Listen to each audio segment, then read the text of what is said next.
Start 1, 2, 3.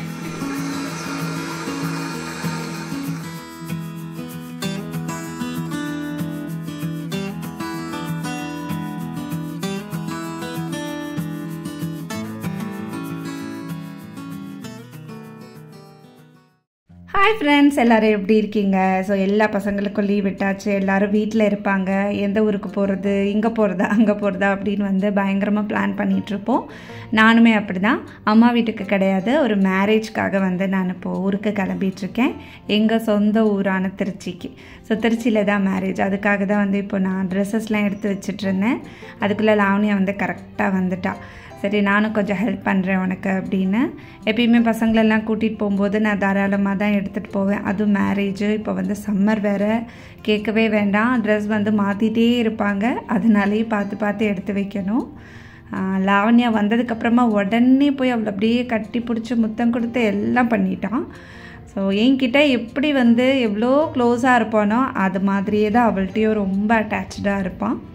So நான் இப்போ வந்து எல்லாத்தையும் எடுத்து வைக்கிறதுக்கு நான் எல்லாமே கட்டிலில் எடுத்து வச்சுட்டேன். அதுக்கப்புறமா லாவண்யாவும் வந்து ஒரு கிளான்ஸ் அப்படியே பார்த்தா, என்னென்ன எடுத்து வச்சிட்ருக்க அப்படின்ட்டு. அவள்கிட்ட நான் கொஞ்சம் ஜுவல்ஸ்லாம் கேட்டிருந்தேன், அதெல்லாம் எடுத்துகிட்டு வந்துட்டு இருந்தா. இப்போ வந்து மேரேஜ் வந்து எங்கள் இதில் பார்த்தீங்க அப்படின்னா கரெக்டாக 2 நாள் நடக்கும், 3 நாள் கூட நடக்கும். அதாவது 3ஆவது நாள் இந்த கட்டு சாதக்கூடன்னு சொல்லுவோம் இல்லையா, அந்த ஃபங்க்ஷன்லாம் இருக்குது. மெயினாக வந்து மடிசார் அதெல்லாமும் நான் கட்டிக்கணும். அந்த வ்ளாக்ஸ்லாம் வந்து நீங்கள் அப்படியே அடுத்தடுத்து கல்யாண வ்ளாக்ஸ் நீங்கள் கண்டிப்பாக பார்ப்பீங்க. ரொம்ப இன்ட்ரெஸ்டிங்காக இருக்கும். இது யாருக்கு கல்யாணம் அப்படின்னா, எங்கள் மாமியார் இருக்காங்க இல்லையா, அவங்களோட தம்பி பையனுக்கு கல்யாணம். ரீசெண்டாக நிச்சயதார்த்தம் நடந்தது, என்னால் போக முடியல.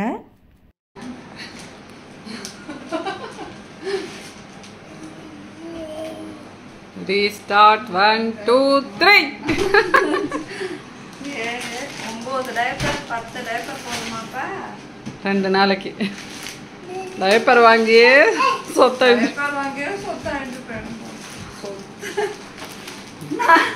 10 டைப்பர் எடுத்து வச்சுட்டு அதான் நானும் பார்த்துட்டு இருக்கேன். அதான் நானும் பார்த்துட்டு இருக்கேன். டைப்பர் எடுத்து வெளியே வச்சுட்டு அதான் இதை எடுத்து உள்ளே வைக்கிறேன். ஏய், என்ன 10 டைப்பர் தானே உள்ளே வைக்கணும்னு போனேன். 10ஆவதா? 10 நைட் வந்து 2 மாத்துறேன். இப்ப வெளியில போறோம் அப்படின்னா பாத்ரூம் வந்தா சொல்ல மாட்டான். பாத்ரூம் வந்தா சொல்ல மாட்டான். மேரேஜ் வந்து இமீடியட்டாக வச்சுட்டாங்க, நெக்ஸ்ட் மந்த்தே வச்சுட்டாங்க. அதனால் நிச்சயதார்த்தம் முடிஞ்ச மறுமாதமே வந்து கல்யாணம் அந்த மாதிரி ஃபிக்ஸ் ஆகிடுச்சு. அதனால் மேரேஜ்க்கு அது நம்ம கண்டிப்பாக போயே ஆகணும் அப்படின்னு சொல்லிட்டு பசங்களுக்கு எல்லாம் கொஞ்சம் ஒரு புது ட்ரெஸ்லாம் நான் எடுத்திருந்தேன். அவங்க வந்து எடுத்துக்க சொன்னாங்க. எங்களுக்கும் வந்து சாரீ அதெல்லாம் வச்சு கொடுத்தாங்க. மாமா வந்து இன்வைட் பண்ணாங்க, என் ஹஸ்பண்டோட மாமா. ஸோ மாமா மாமி அந்த முறை வேணும். பசங்களுக்கு மட்டும் எப்பயுமே நான் தனி பேகு, அவங்களுக்கு வந்து தனியாக எடுத்து வச்சிட்டோம் அப்படின்னா குட்டி குட்டியாக இருக்கும் இல்லையா, அதனால் அவங்களோடது தனியாக வச்சுட்டா நம்மளோடது தனியாக வைக்கணும். அதனால் என்னோடய பட்டுப்புடவை அதெல்லாம் வந்து நான் அந்த மாதிரி எடுத்து வச்சிட்ருக்கேன். லாவண்யா கிட்ட வந்து ஒரு 2 சாரீஸ் கேட்டிருந்தேன். அதுக்கப்புறமா இந்த எல்லோ வித் அந்த ப்ளூ அதுதான் வந்து எனக்கு எடுத்து கொடுத்துருந்தாங்க. அதோட ஜாக்கெட்டும் வந்து சூப்பராக ஸ்டிச் பண்ணி வாங்கியிருக்கேன். நான் எப்பயுமே ஸ்டிச் பண்ணுற கடை தான். அவங்களோட டீட்டெயில்ஸ் வந்து நான் உங்களுக்கு கீழே மென்ஷன் பண்ணுறேன். ரொம்ப சூப்பராக ஸ்டிச் பண்ணியிருப்பாங்க. இப்போ வந்து என்னோடதை ஒரு பக்கம் அப்படியே பேக் பண்ணிட்டேன். எனக்கு தனியாக சூட் கேஸு, பசங்களுக்கு தனியாக அவருக்கு தனியாக, அந்த மாதிரி தான் எப்பயுமே பேக் பண்ணுறது. நான் வந்து கொஞ்சம் அயன் பண்ணேன் இல்லையா எல்லா புடவையும், அதனால கொஞ்சம் கலையாமல் இருக்கிறதுக்காக நான் தனியாக எடுத்திருக்கேன். அப்போ போடுற ஜுவல்ஸ், ஆர்டிஃபிஷியல் கோல்டு எல்லாமே எடுத்து வச்சாச்சு. நான் எப்பயுமே யூஸ் பண்ணுறேன். இதில் வந்து பிபி க்ரீம் இருக்கும், சிசி க்ரீம், அப்புறம் வந்து ப்ரைமர் வச்சுருக்கேன், காம்பேக்டு, பொட்டு, பர்ஃப்யூம், லிப்ஸ்டிக், பர்ஃப்யூம் எல்லாமே வந்து அந்த பாக்கெட் ரெனியோடது நல்லா இருக்கும். அவனுக்கு வந்து சுருட்டிட்டு வருது. 3 லக்கேஜ் இல்லாமல் ஹேண்ட்பேக் வேறு தனியாக. இது வந்து ஹேண்ட் லக்கேஜாக நான் எடுத்திருப்பேன். இதில் வந்து நான் யூஸ் பண்ணுறது எல்லாமே இதில் இறக்கிடுவேன். அப்படியே அவனுக்கு வந்து டிஷ்யூ, ஒரு டைப்பர், ஒரு செட்டு ட்ரெஸ் எல்லாமே எடுத்து வச்சுருப்பேன். ட்ரெயினில் தான் போக போகிறோம், நைட் ட்ராவல் தான், அதனால் பிரச்சனை இல்லை. ஒரு கிளாஸ் பாலோடு முடிஞ்சு போயிடும். டே டைம் அப்படின்னா தான் நமக்கு ரொம்ப கஷ்டம், எல்லாம் எடுத்துகிட்டு போகணும். இப்போ கம்ப்ளீட்டாக எல்லாம் பேக் பண்ணி சூப்பராக முடிச்சாச்சு. இந்த பேக் வந்து எனக்கு லாவண்யா கிஃப்ட் பண்ணியிருந்தா. இதுதான் நான் கொடைக்கானலுக்கும் எடுத்துகிட்டு போயிருந்தேன். ரொம்ப சூப்பராக இருக்கும், அது ரொம்ப கம்ஃபர்டபுளாக இருக்கும். ஸோ ஒரு செட்டு சுடிதாரும் எடுத்து வச்சுருக்கேன், ஒரு குர்த்தி, அப்புறம் ஒரு நைட்டி எல்லாம் எடுத்து வச்சாச்சு. ஏன்னா நமக்கு வந்து இந்த சம்மர் அப்படிங்கிறதுனால கொஞ்சம் லூஸாக ஒரு குர்த்தா 2 எடுத்து வச்சுருக்கேன். இது பேக்கிங் முடிஞ்சிருச்சு. என்னோடதும் பசங்களோடும் எடுத்து வச்சாச்சு. அவங்களோடது வந்து அவங்களுக்கு கொஞ்சம் நான் எடுத்து வச்சுருக்கேன், இருந்தாலும் திரும்ப அவங்க வந்து மாற்றிப்பாங்க. ஸோ அவங்க ரூமில் அதை தனியாக எடுத்து வச்சாச்சு. அப்புறம் இந்த கிளிப்ஸு, அப்புறம் வளையல் இதெல்லாம் பார்த்திங்கன்னா நான் பட்டுப்புடவைக்கு மேட்சாக எடுத்து வச்சுருக்கேன். ரொம்ப அழகாக இருக்கும் இதெல்லாம். இது எல்லாமே உங்களுக்கு ஆர்டிஃபிஷியல் தான், ஆனால் அந்த கோல்டு லுக் இருக்கும், அந்த மேட் ஃபினிஷ் லுக் இருக்கும். இந்த ஸ்டோன்ஸும் வந்து ரொம்ப அழகாக இருக்கும். லாவண்யாவோட பட்டுப்புடவைக்கு இதெல்லாம் நான் எடுத்து வச்சுருக்கேன். அவள்கிட்ட அந்த பூனல் சில்க் சாரீ வாங்கிக்கிட்டேன். இந்த ஜும்கா வந்து அதுக்கு ரொம்ப அழகாக இருக்கும். ஸோ அதையெல்லாம் எடுத்து வச்சாச்சு.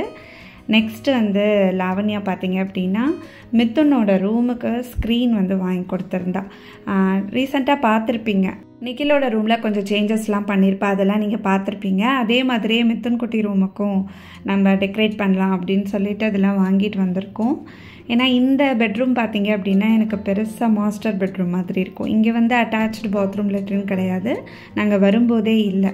ஸோ அதனால் இதெல்லாம் கொஞ்சம் சேஞ்ச் பண்ணலாம் அப்படின்னு நாங்கள் பண்ணிகிட்ருந்தோம். இங்கே வந்து ஒரே ஒரு ஜன்னல் மட்டும்தான் இருக்கும். இந்த இடத்துல என்ன இருக்கும் அப்படின்னு பார்த்தீங்கன்னா ஒரு கீபோர்டு வச்சுருப்பேன், அவனோட பியானோ வச்சுருப்பேன், அதுக்கப்புறமா 2 பீரோ இருக்கும், அவ்வளோதான். மற்றபடி வேறு எதுவும் நான் டம்ப் பண்ணல. சரி, ஃப்யூச்சரில் இன்கேஸ் ஏதாவது தேவைப்பட்டுச்சு அப்படின்னா இங்கே ஒரு பெரிய வார்ட்ரூம் மாதிரி போடணும் அப்படிங்கிற ஒரு பிளான் இருக்குது. ஸோ அதை ஒன்றுன்னா வந்து நான் ஃப்யூச்சரில் உங்களோட நான் ஷேர் பண்ணிக்கிறேன். ஸோ இந்த பெட்ரூம் வந்து ஆஷ் நான் கொடுத்துருந்தேன், அதையே வந்து மேட்ச் பண்ணுறதுக்கு ஆஷும் ஆரஞ்சும் உங்களுக்கு ரொம்ப சூட்டாக இருக்கும், ரொம்ப மேட்ச் ஆகிடும். ஸோ அது பேஸ் பண்ணி தான் வந்து நாங்கள் இந்த ஸ்க்ரீன் வந்து செலக்ட் பண்ணோம். இந்த பெட்ரூமில் அவ்வளோவா உங்களுக்கு வெளிச்சம் இருக்காது, அதனால் ஒயிட் தீமில் போட்டோம் அப்படின்னா ரொம்ப நல்லாயிருக்கும். ஸோ இதில் ஆரஞ்ச் மிக்சட் கலர்ஃபுல்லாக இருக்கும், ஆஷ் எல்லாமே வரும். இப்போ கம்ப்ளீட்டாக இந்த பெட்ரூம் மேக் ஓவர் கொஞ்சம் முடிஞ்சிருக்கு. இன்னும் நிறையா இருக்குது, ஸ்க்ரீன் மட்டும்தான் மாற்றிருக்கோம், அதில் இன்னும் கொஞ்சம் நிறைய வேலைகள் இருக்குது. அதெல்லாம் பண்ணி முடித்தோன்னே உங்களுக்கு நான் காமிக்கிறேன். இங்கே வந்து பசங்களுக்காக ஈவினிங் ஸ்நாக்ஸ்க்கு கட்லெட் பண்ணலாம் அப்படின்னு உருளைக்கிழங்கு வேக வைக்க போகிறோம். இதுக்கு வந்து பீட்ரூட்டு, உருளைக்கிழங்கு, கேரட் எல்லாமே போட்டு நம்ம பண்ணலாம். மெயினாக கட்லெட்க்கு அதெல்லாம் போட்டு பண்ணிங்க அப்படின்னா ரொம்ப டேஸ்ட்டாக இருக்கும். இதில் கொஞ்சமாக வந்து மஞ்சள் தூள் சேர்த்துக்கிறேன், மஞ்சள் தூள், உப்பு அதெல்லாம் போட்டு வேக வச்சுக்கலாம். லீவ் வேறு விட்டாச்சு, அதனால ஒரு நாளும் ஒரு விதமான ஸ்நாக்ஸ் வந்து கேட்டுகிட்டே இருக்காங்க பசங்க. ஏன்னா விளையாடுறாங்கல்ல, அதுவே அவங்களுக்கு வந்து டயர்ட் ஆகிடுது. இங்கே ஃப்ளாட்ஸில் கேட்கவே வேண்டாம், பசங்க வந்து பயங்கர கூட்டமாக இருப்பாங்க. அங்கே லாவண்யா ஃப்ளாட்ஸ்லேயும் சரி, இங்கே வந்தாலும் சரி, 2 ஃப்ளாட்ஸ்லேயுமே 2 பேருக்கும் நிறைய ஃப்ரெண்ட்ஸ் இருக்காங்க.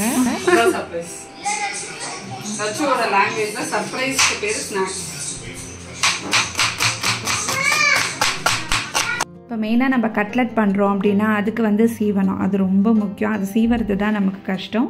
அதுக்கான ஒரு சூப்பரான ப்ராடக்டை நான் உங்களுக்கு காமிக்கிறேன். இது வந்து பார்த்திங்கன்னா அகரோட marvel electric grater and slice machine. So இது வந்து உங்களுக்கு அப்படியே அட்டாச்சபிள், இந்த மாதிரி அட்டாச் பண்ணிவிட்டு நம்ம வந்து இந்த ஒயர் கொடுத்துருப்பாங்க, அதை அப்படியே நம்ம ப்ளக் பண்ணிட வேண்டியதான். இது எனக்கு இதில் ரொம்ப பிடிச்சதே பார்த்திங்கன்னா ஒரு 5 ஃப்ரீ அட்டாச்மெண்ட்ஸ் அந்த ஸ்லைஸ் கிரேட்டர் கொடுத்துருக்காங்க. இது கம்ப்ளீட்டாக ஒரு ஹை குவாலிட்டி ஸ்டெயின்லெஸ் ஸ்டீல். இந்த பிளேட்ஸ்லாம் பார்த்திங்க அப்படின்னா நமக்கு ஈஸியாக வந்து சாலட் ஆகட்டும், இல்லை ஏதோ ஒரு ஸ்டிர் ஃப்ரை பண்ணுறீங்க, இல்லை ஏதாவது ஒரு டிஷ் பண்ணுறீங்கன்னா இந்த மாதிரி நமக்கு வீட்டில் ஒரு கேட்ஜெட் இருந்துச்சு அப்படின்னா ரொம்ப சூப்பராக சீக்கிரமாக நம்ம ஃபுட்டை வந்து நம்ம ரெடி பண்ணிடலாம். இப்போ இது போடுறதுக்கு முன்னாடி இந்த மாதிரி கேரட் இதெல்லாம் வந்து பீஸாக நம்ம கட் பண்ணிக்கிறோம். இந்த மாதிரி ஒரு புஷ்ஷர் கொடுத்துருப்பாங்க, ஒன்றுமே இல்லை, இந்த கேரட்டை இதுக்குள்ளே போட்டுட்டு ஜஸ்ட்டு புஷ் பண்ணிங்கன்னா போதும், நமக்கு எப்படி வந்து அதை துருவி கொடுக்கணுமோ சூப்பராக துருவி கொடுத்துரும். ஸோ இந்த கிரேட்டரை வந்து இப்படி லைட்டாக அப்படி இன்சர்ட் பண்ணிங்க அப்படின்னா போதும், டக்குன்னு வந்து அது செட் ஆகிடும். இப்போது இந்த கேரட்டை இதில் போட்டுட்டு அப்படியே புஷ் பண்ணுறேன், அவ்வளோதான். இது வந்து ஒரு 250 வாட்ஸ் நமக்கு பவர்ஃபுல் மோட்டர் இருக்கிறதுனால உங்களுக்கு சீக்கிரமாக நல்லா தின்னாகவும் சரி திக்காகவும் சரி சூப்பராக நமக்கு வந்து ஸ்லைஸ் பண்ணி கொடுத்துரும். இது பெரிய பெரிய பிளாக் சீஸ் கூட நீங்கள் ஈஸியாக வந்து துருவ முடியும். நம்மளோட குக்கிங் வந்து ரொம்ப ஃபாஸ்டராக இருக்கும். இந்த ஃபுட் ப்ரிப்ரேஷன் வந்து நம்ம ஃபாஸ்டராக பண்ணிடலாம். நிறைய டிஷ்ஷஸ் வந்து நம்மளால் பண்ண முடியும். இது துருவுறது தான் நமக்கு ரொம்ப கஷ்டமாக இருக்கும். இதில் 5 விதமான அட்டாச்மெண்ட்ஸ் இருக்குது. இந்த மாதிரி இந்த பிளேட் எல்லாமே நமக்கு ரொம்ப ஹை குவாலிட்டியில் இருக்கிறதுனால ரொம்ப ஈஸியாக இருக்கும். அது மாதிரி நம்ம எடுக்கும்போது ரொம்ப பார்த்து ஜாக்கிரதையாக எடுக்கணும். ஒரு துணி வச்சு நம்ம அப்படியே எடுத்து ஈஸியாக நம்ம க்ளீன் பண்ணிக்கலாம். இது ஒரு டிஷ் வாஷ் வச்சு ஈஸியாக க்ளீன் பண்ணிடலாம். ஸோ இதில் வந்து நான் உங்களுக்கு எல்லா பிளேட்ஸுமே போட்டு உங்களுக்கு சுற்றி காமிக்கிறேன். கேரட் வந்து இந்த மாதிரி சாப் பண்ணி போட்டிங்க அப்படின்னா உங்களுக்கு ஈஸியாக இந்த மாதிரி துருவி கொடுத்துரும். சின்னதாகவும் பொடி பொடியாகவும் துருவும், கொஞ்சம் பெருசு பெருசாகவும் துருவணுன்னாலும் அதுக்கேற்ற மாதிரி நம்ம அந்த பிளேட்ஸை வந்து மாற்றிக்கலாம். இப்போது நான் பொட்டேட்டோ வந்து இந்த மாதிரி ஸ்லைஸ் பண்ணி காமிக்கிறேன் பாருங்கள். இவ்வளோ சூப்பராக ஸ்லைஸ் ஆகுது. சிப்ஸு இல்லை நீங்கள் வந்து மெல்லிஸாக கட் பண்ணி நம்ம காய் கூட பண்ணிக்கலாம், ரொம்ப டீப் ஃப்ரை பண்ணாமல். இது வந்து ரொம்பவே ஒரு யூஸ்ஃபுல்லான ப்ராடக்ட்டு. இதோட லிங்க் வந்து நான் உங்களுக்கு கீழே டிஸ்கிரிப்ஷனில் கொடுக்குறேன். உங்களுக்கு தாராளமாக இது யூஸ்ஃபுல்லாக இருக்கும். பர்ச்சேஸ் பண்ணி யூஸ் பண்ணி பாருங்கள். கட்லட் பண்ணுறதுக்கு மேஷ் பண்ண பொட்டேட்டோ, அப்புறமா துருவின கேரட்டு, அப்புறம் வெங்காயம், க்ரீன் சில்லி, தேவையான ஸ்பைசஸ், காரப்பொடி, கொஞ்சம் உப்பு, அப்புறம் மஞ்சள் பொடி, கொஞ்சம் மசாலா பொடி, கரம் மசாலா பொடி அதெல்லாம் போட்டு நல்லா மிக்ஸ் பண்ணி நம்ம கட்லட் வந்து இப்போ ரெடி பண்ண போகிறோம். இப்போ தேவையான ஸ்பைசஸ் எல்லாமே சேர்த்தாச்சு. இதை வந்து நல்லா அப்படியே கோட் ஆகிற மாதிரி நல்ல ஒரு மிக்ஸ் கொடுத்துடலாம். நாங்கள் அதில் துருவின அந்த கேரட் தான் நான் அதில் சேர்த்துருக்கேன். இதில் நீங்கள் ஈவன் பீட்ரூட் கூட துருவி போடலாம். என்கிட்ட பீட்ரூட் இல்லை, இல்லாட்டி அதுலேயே துருவி போட்டுருவேன். ஏன்னா ஈஸியாக வேகமாக துருவ முடியுது இல்லையா, அதனால் ரொம்ப பண்ணுறதுக்கே நமக்கு ஆசையாக இருக்கும். இப்போ இந்த மாதிரி கட்லெட்க்கு தட்டுறோம் இல்லையா, அந்த மாதிரி தட்டி நம்ம வச்சிட வேண்டியதான். இப்போ இந்த மாதிரி எல்லாமே நாங்கள் ரெடி பண்ணிட்டோம். நான் லாஸ்ட் வீடியோவில் உங்களோட ஷேர் பண்ணியிருப்பேன் அகரோட கிரில் பேன். அதில் வந்து நான் உங்களுக்கு குக் பண்ணி காமிக்கிறேன் அப்படின்னு. ஸோ இந்த கட்லெட்டை வந்து நான் இதில் தான் பண்ண போகிறேன். ஸோ இந்த பேனும் வந்து நல்லா உங்களுக்கு சூப்பராக இருக்கும். நம்ம பண்ணுறதுக்கு டீப் ஃப்ரை பண்ணுறாமல் ஷாலோ ஃப்ரை பண்ணி நம்ம எடுத்துக்கலாம். கட்லெட் வந்து டீப் ஃப்ரையும் பண்ணலாம், ஆனால் ஷாலோ ஃப்ரை பண்ணால் இன்னும் நமக்கு கொஞ்சம் கம்மியாக எண்ணெய் செலவாகும். ஸோ எந்த ஒரு அந்த பிரெட் கிரம்ஸு, மைதா அதெல்லாம் நான் மிக்ஸ் பண்ணாமல் அப்படியே வந்து நான் டீப் ஃப்ரை பண்ணி ஷாலோ ஃப்ரை பண்ணி உங்களுக்கு காமிக்கிறேன். ஸோ இதில் வந்து நீங்கள் இப்படியே பண்ண பிடிக்கல அப்படின்னா கொஞ்சம் மைதா கோட் பண்ணி பிரெட் கிராம்ஸில் அப்படியே இது பண்ணி கூட நீங்கள் எடுக்கலாம். இப்போ சூப்பரான ஒரு கட்லெட் ரெடி ஆகிடுச்சு. கண்டிப்பாக இந்த ரெசிபி ட்ரை பண்ணி பாருங்கள். இந்த ப்ராடக்டோட லிங்க்கும் நான் கீழே டிஸ்கிரிப்ஷனில் கொடுக்குறேன். ஈவினிங் ஸ்நாக்ஸுக்கு ஒரு ஆப்டான ரெசிபி. இது வந்து டீப் ஃப்ரை பண்ணது. இந்த மாதிரியும் நம்ம ட்ரை பண்ணலாம். எல்லா வேலையும் ஃபாஸ்ட்டாக முடிச்சுட்டு ரொம்ப லெஷராக தான் கிளம்பணும். ஹரிபரியாலாம் கிளம்பவே இல்லை. ஏன்னா எங்களுக்கு நைட் தான் ட்ரெயின், 11 o'clock போல் தான். எங்கள் மாமியாரும் எங்கள் மச்சினரும் பார்த்திங்கன்னா அவங்க டைரெக்டாக வந்துட்டாங்க ஸ்டேஷனுக்கு. நாங்கள் இங்கேருந்து கிளம்பி போயிட்டோம். ஏன்னா பேக்கிங்லாம் நான் காலையிலே முடிச்சிட்டேன். அதனால எனக்கு வந்து நிறைய டைம் இருந்தது மெதுவாக கிளம்புறதுக்கு. ஸோ இப்போ நாங்கள் ரொம்ப சீக்கிரமாகவே போயிட்டோம். ஏன்னா சாப்பிட்டு முடிச்சுட்டு தான் நாங்கள் கிளம்பினோம்.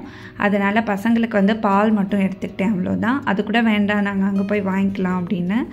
ஸோ சரி கொஞ்சமாக எடுத்துகிட்டு வந்துட்டேன். இதில் வந்து இன்னொன்று என்ன அப்படின்னா, எங்கள் அப்பா அம்மாவும் வராங்க. ஸோ அவங்க வந்து தாம்பரமில் ஏறுறாங்க. ஸோ எல்லாரோடையும் ரொம்ப நாள் ஆச்சு போய். இதில் மிஸ்ஸிங் வந்து லாவண்யா தான். ஸோ லாவண்யா வந்து வர முடியல. மற்றபடி எல்லோரும் வந்து நாங்கள் கிளம்பிட்டோம். எங்கள் மாமியார் மட்டும் எடுத்துகிட்டு வந்துட்டாங்க சப்பாத்தி, உருளைக்கிழங்கு மசாலா. அவங்க வந்து அங்கே வந்து சாப்பிட்டாங்க. வரும்போது தான் நாங்கள் ஏசி புக் பண்ணியிருந்தோம். சரி போகும்போது நார்மல் தான் போட்டிருந்தோம். ஸோ ஏறினோடனே பார்த்தீங்க அப்படின்னா நல்லா பாய விடிச்சு படுத்தாச்சு. ஏன்னா காலையில் எங்களுக்கு அங்கே ஒரு 4 மணிக்கெலாம் நாங்கள் ரீச் ஆகிடுவோம். போனதுக்கப்புறமா ஃபங்க்ஷன் ஸ்டார்ட் பண்ணிவிடுவாங்க. அதனால் நாங்கள் அப்படியே கிளம்பியாச்சு. ஏன்னா சாப்பிட்டு தான் போயிருந்தோம் இல்லையா, அதனால். தக்ஷு வந்து நான் கூட்டிகிட்டு போயிருக்கேன். ஆனால் விவரம் தெரிஞ்சு இப்போ தான் வந்து அவன் ட்ரெயினுக்கு வரான். ரொம்ப ஹாப்பியாக இருந்தான். தூங்கவே இல்லை பார்த்துக்கோங்க. கிட்டத்தட்ட ஒரு 12:30 1 மணி வரைக்குமே தூங்கலை சார். போகிறதெல்லாம் பார்த்துட்டு ஆட்டம் போட்டுட்டு அதை நல்லா வந்து என்ஜாய் பண்ணான். நானும் விட்டுட்டேன், சரி போகிற வரைக்கும் போட்டோம் அப்படின்ட்டு. அது அப்படியே போக போக போக அவனுக்கு ரொம்ப ஹாப்பி ஆகிடுச்சு. இந்த விலாக் வந்து இதோட முடியுது. நெக்ஸ்ட் விலாகில் நான் மீட் பண்ணுறேன். அது வரைக்கும் பை ஃப்ரெண்ட்ஸ்.